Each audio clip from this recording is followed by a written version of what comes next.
Summer '44. Following the rumble of the D-Day that had shaken the shores of Normandy, the Allied forces broke through the Nazi-held France. All they needed was to win, and there was a problem, though bullets and bombs couldn't rectify it.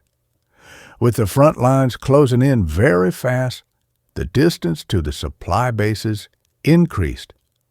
Trains were grounded, and the ports were destroyed, and the army can get stuck halfway in enemy territory. Even the strongest army without fuel, food, or stockpile of ammunitions loose becomes useless. Therefore, the U.S. military brought a brave solution forward: the Red Ball Express. This was no ordinary convoy. It was endless, multi-lane, super-speed, supply truck traffic. More than 6,000 of them, flooding the narrow French roads day and night. The path was distinguished by a large red circle, or ball, and the name for the mission was actually derived from the marking. For weeks, these trucks roared through danger, carrying from gas and grenades to socks and soap. But who drove them? Most of the drivers were young African-American soldiers, men who couldn't fight on the front because of segregation. Numerous had been cooks, mechanics, or porters. When the call was for volunteers, they did not hesitate. They enlisted without knowing that was the most dangerous and important mission of the war.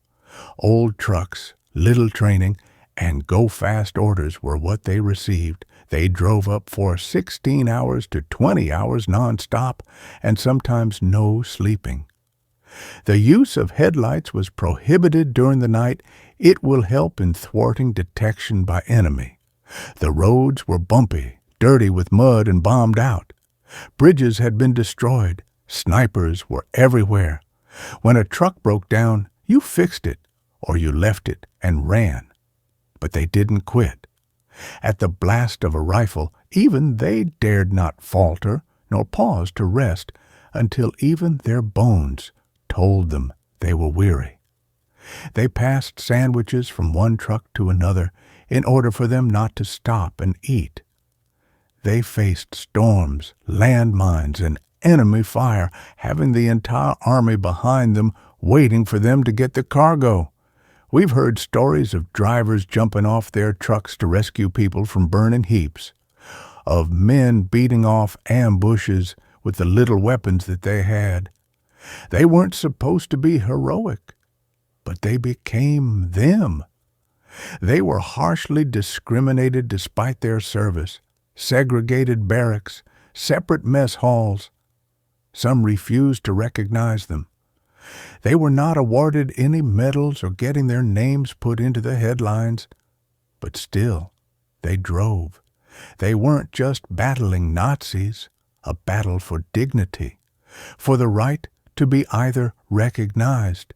By the time Red Ball Express was closed 81 days later, these soldiers had delivered well over 400,000 tons of supplies. They wouldn't have rolled General Patton's tanks if they were not there.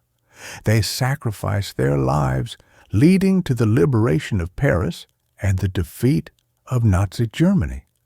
But for decades, their names were absent in the history books. Now, we remember. The Red Ball Express wasn't a mission, it was a lifeline.